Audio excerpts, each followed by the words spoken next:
মৃত্যু এমন এক বাস্তবতা যার থেকে কেউ পলায়ন করতে পারবে না। প্রত্যেকটি প্রাণীকেই মৃত্যুর স্বাদ আস্বাদন করতে হবে। আল্লাহ তাআলা পবিত্র কালামে মাজিদে ইরশাদ করেন, কুল্লু নাফসিন যায়িকাতুল মাউত, প্রতিটি প্রাণী ওই মৃত্যুর স্বাদ আস্বাদন করবে।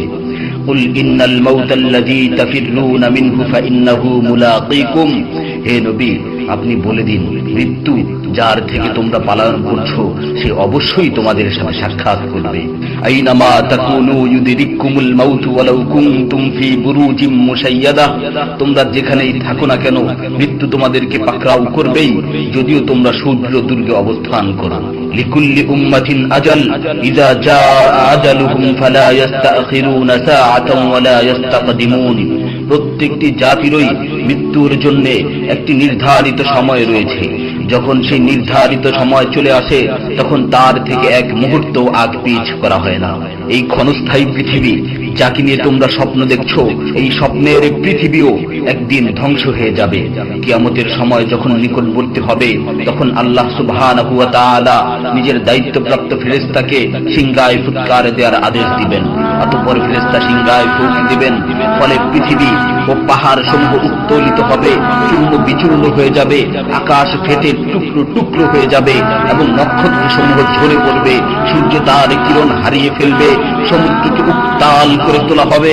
সেদিন কিয়ামতের ভূমিকম্প ও কিয়ামতের ভয়াবহ অবস্থা দেখে সকলেই মৃত্যুবরণ করবে। আল্লাহ তাআলা বলছেন, ইয়া আইয়ুহান নাসু তাকু রাব্বাকুম ইন্না জালজালাতাস সাআতি শাইউন আযীম يوم ترونها تذهل كل مرضعة عما رضعت وتضع كل ذات حمل حملها وترى الناس سكارى وما هم بسكارى ولكن عذاب الله شديد। হে মানুষ, তোমরা তোমাদের প্রতিপালককে ভয় করো, নিশ্চয়ই কিয়ামতের প্রকম্পন এক ভয়ঙ্কর ব্যাপার।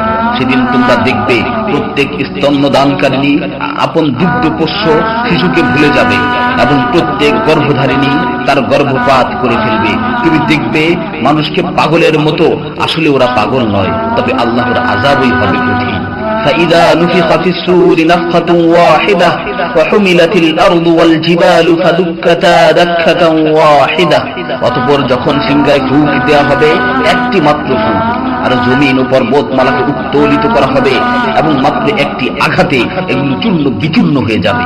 ইযা সামাউ ফাতারাত ওয়া ইযাল কাওয়াকিবু ইনতাসারাত ওয়া ইযাল বিহারু ফুজ্জিরাত ওয়া ইযাল কুবুরু বু'সিরাত আলিমাত নাফসুম মা কদ্দামাত ওয়া আখখারাত, যখন আসমান বিদীর্ণ হবে, আসমান ফেটে টুকরো টুকরো হয়ে যাবে, আর যখন নক্ষত্রগুলো ঝরে পড়বে, আর যখন সমুদ্রগুলোকে উত্তাল করে তোলা হবে, আর যখন কবরগুলোকে উন্মোচিত করা হবে, তখন প্রত্যেকেই জানতে পারবে সে আগে কি পাঠিয়েছে এবং পরে কি পাঠিয়েছে।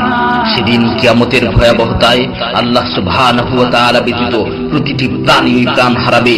পবিত্র কালামে মাজিদে ইরশাদ হয়েছে, কুল্লু শাইইন হালিকুন ইল্লা ওয়াজহা, সেদিন আল্লাহর মহান সত্তা ব্যতীত প্রত্যেকটি জিনিসই ধ্বংস হয়ে যাবে।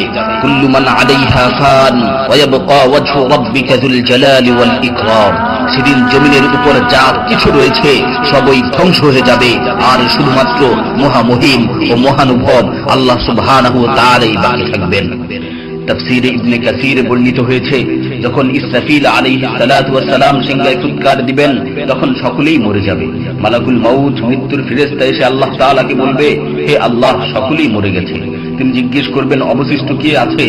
উত্তর দিবে, হে আমার রব, আপনি, আর আপনি তো হলেন চিরঞ্জীব।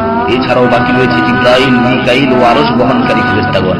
আল্লাহ তাআলা বলবেন, জিবরাইল ও মিকাইলের মৃত্যু হওয়া উচিত। মৃত্যুর ফেরেশতা মালাকুল মাউত বলবে, হে প্রভু, জিবরাইল ও মিকাইলও মরে গেছে। আল্লাহ তাআলা জিজ্ঞাসা করবেন, এখন আর কে বাকি আছে? সে বলবে, এখন আমি বাকি আছি ও আরশ বহনকারী ফেরেশতাগণ বাকি আছে। তখন আল্লাহ তাআলা বলবেন, আরশ বহনকারীদেরকেও মরতে হবে, তারাও মরে যাবে। আল্লাহ তাআলা আবার জিজ্ঞাসা করবেন, এখন কে বাকি আছে? মালাকুল মাউত আজরাইল আলাইহিস সালাতু ওয়াস সালাম বলবেন, হে আমার রব, এখন আপনি বাকি আছেন এবং আমি বাকি আছি। তখন আল্লাহ তাআলা আজরাইল আলাইহিস সালাতু ওয়াস সালামকে বলবেন, তুমি তো আমার মাখলুক, সুতরাং তুমিও মরে যাও। তিনি তৎক্ষণাৎ মরে যাবেন এবং শুধুমাত্র আল্লাহ তাআলাই বাকি থাকবেন। অতঃপর আল্লাহ সুবহানাহু ওয়া তাআলা জমিনকে ভাঁজ করে ফেলবেন এবং তিনি 3 বার বলবেন আনাল জব্বার, আনাল জব্বার, আনাল জব্বার, আমি প্রতাপশালী, আমি প্রতাপশালী, আমি প্রতাপশালী। অতঃপর তিনি 3 বার জিজ্ঞাসা করবেন লিমানিল মুলকুল ইয়াউম, লিমানিল মুলকুল ইয়াউম, লিমানিল মুলকুল ইয়াউম, আজকের রাজত্ব কার, আজকের সার্বভৌমত্ব কার, আজকের আধিপত্য কার? জবাব দেওয়ার মতো কেউই থাকবে না। তিনি আবার উত্তর দিবেন লিল্লাহিল ওয়াহিদিল কাহ্হার, আজকের রাজত্ব, আজকের সার্বভৌমত্ব, আজকের আধিপত্য পরাক্রমশালী একমাত্র আল্লাহ। ইবনে ওমর রাদিয়াল্লাহু তাআলা আনহু হতে বর্ণিত অপর এক হাদিসে ইরশাদ হয়েছে কিয়ামতের দিন আল্লাহ সুবহানাহু ওয়া তাআলা আসমান জমিনকে ভাঁজ করে নিজ হাতে গুটিয়ে নেবেন। অতঃপর বলবেন আনাল মালিক, আনাল জব্বার, আনাল মুতাকাব্বির, আমি বাদশা, আমি প্রতাপশালী, আমি অহংকারী। আইনা মুলুকুল আরদ, আইনাল জব্বারুন, আইনাল মুতাকাব্বিরুন, দুনিয়ার রাজা বাদশারা কোথায়, দুনিয়ার প্রতাপশালীরা কোথায়, দুনিয়ার অহংকারকারীরা কোথায়? তখন আল্লাহ তাআলা সুউচ্চ কণ্ঠে 3 বার জিজ্ঞাসা করবেন লিমানিল মুলকুল ইয়াউম, লিমানিল মুলকুল ইয়াউম, লিমানিল মুলকুল ইয়াউম, আজকের রাজত্ব কার, আজকের সার্বভৌমত্ব কার, আজকের আধিপত্য কার? অতঃপর তিনি 3 বার উত্তর দিবেন লিল্লাহিল ওয়াহিদিল কাহ্হার, আজকের সার্বভৌমত্ব, আজকের রাজত্ব, আজকের আধিপত্য প্রতাপশালী একমাত্র আল্লাহ সুবহানাহু ওয়া তাআলা।